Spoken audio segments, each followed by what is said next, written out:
ये साफ दर्शाता है कि भाजपा जो है उनका कोई संविधान पर उनका ना यकीन है, ना वो उसको मानना चाहते हैं और रोजाना उल्लंघन करते हैं। इतना बड़ा अपमान अगर इस देश का के गृह मंत्री कर रहे हैं तो हम उन्होंने माफी मांगनी चाहिए और रेजिग्नेशन भी देना चाहिए। जहां तक रही बात बाबा साहब अंबेडकर जी की, तो हम लोग बार बार कहते हैं कि कांग्रेसी आज उनको एक पॉलिटिकल मुद्दा बना करके बार बार पेश करने का प्रयास करते हैं, लेकिन उनको कभी भी सम्मान उन्होंने नहीं दिया। बहुत अफसोस की बात है कि हमारे जो संविधान के निर्माता हैं बाबा साहब डॉक्टर भीमराव अंबेडकर के बारे में इस तरीके से उन्होंने टिप्पणी दी है, और ये साफ दर्शाता है कि भाजपा जो है उनका कोई संविधान पर उनका ना यकीन है, ना वो उसको मानना चाहते हैं और रोजाना उल्लंघन करते हैं। और जिस तरीके से उन्होंने डॉक्टर भीमराव अंबेडकर को अपमानित किया, ये इससे साफ जाहिर होता है इन लोगों को सिर्फ अपनी मनमानी चलानी है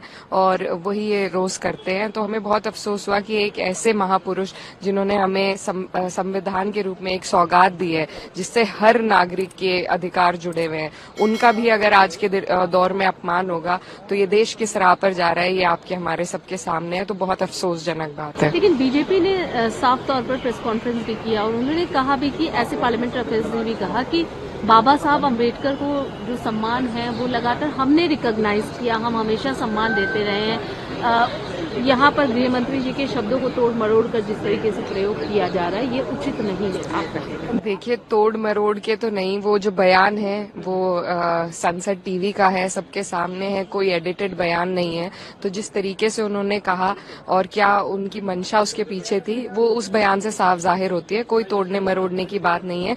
ये इससे यही दर्शाया जाता है कि इन लोगों का कोई सिर्फ क्योंकि विपक्ष हमेशा संविधान की बात करता है तो उसके जवाब में इन्हें झुकना पड़ता है, लेकिन इनका जो असली मन है, जो इनके मन में जो कालिक है, वो इस बयान के माध्यम से सबको दिख रही है। बीजेपी और आरएसएस जिन्होंने हमेशा तिरंगे और संविधान से नफरत की है, जिन्होंने हाल ही तक तिरंगा फैलाया नहीं था, हॉइस्ट नहीं किया था, जो संविधान को बार बार बदलने की आवाज करते हैं, जो 400 पार का नारा था वो संविधान बदलने के लिए लाया था, लेकिन अनफॉर्चुनेटली उनको 400 पार मिला नहीं।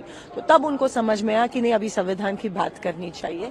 तो अभी संविधान के ऊपर प्यार करने का शो कर रहे हैं, लेकिन ये सिर्फ शो है। वो कल हमें पता चला, जो दूध का दूध पानी का पानी कल हो गया। और जो अंतर मन से अमित शाह जी ने बात की उनके, कि बाबा साहब जो कहते हैं अगर उतनी ही बार भगवान का नाम लेते थे तो स्वर्ग प्राप्त करते थे, इसकी हम कड़ी निंदा करते हैं। बाबा साहब संविधान, संसद, लोकतंत्र का इतना बड़ा अपमान अगर इस देश का के गृह मंत्री कर रहे हैं तो हम उन्होंने माफी मांगनी चाहिए और रेजिग्नेशन भी देना चाहिए।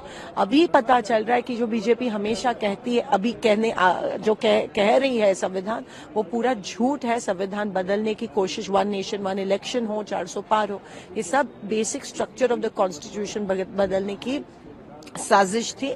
और वो जो उनका असली चेहरा कल बाहर आया। विपक्ष के पास हमने पहले भी कहा है, हम बार बार कहते हैं कि देश हित के मुद्दे उनके पास नहीं है और उनको एक आदत हो गया कि कैसे भी सदन की कार्रवाई को उनको स्थगित करना है। अब उसके लिए वो नए एक होता है ना कि तिल का ताड़ बनाने का जो बात होता है, किसी भी एक लाइन को उसको तोड़ मरोड़ के पेश करने का उनका आदत हो गया है। जब भी आप देखेंगे हल्ला हंगामा चलेगा। हमने पहले भी कहा है कि ये विपक्ष कमजोर विपक्ष है, क्योंकि ये देश हित के मुद्दे पे चर्चा ही नहीं करना चाहती।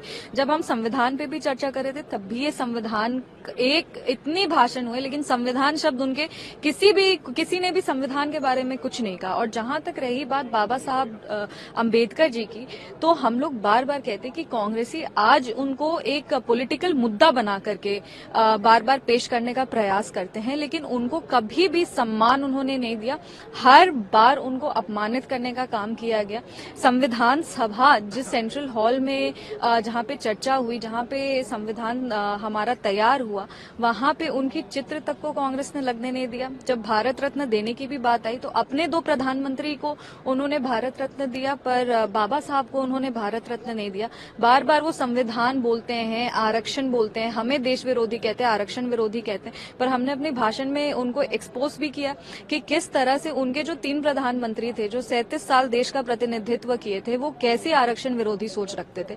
आप अगर आज बाबा साहब की बात करते हैं तो आपने तब बाबा साहब की बात क्यों नहीं की जब आपके ही प्रधानमंत्री लगातार दलितों के खिलाफ और आरक्षण के खिलाफ अपने ऑन रिकॉर्ड स्टेटमेंट देते थे।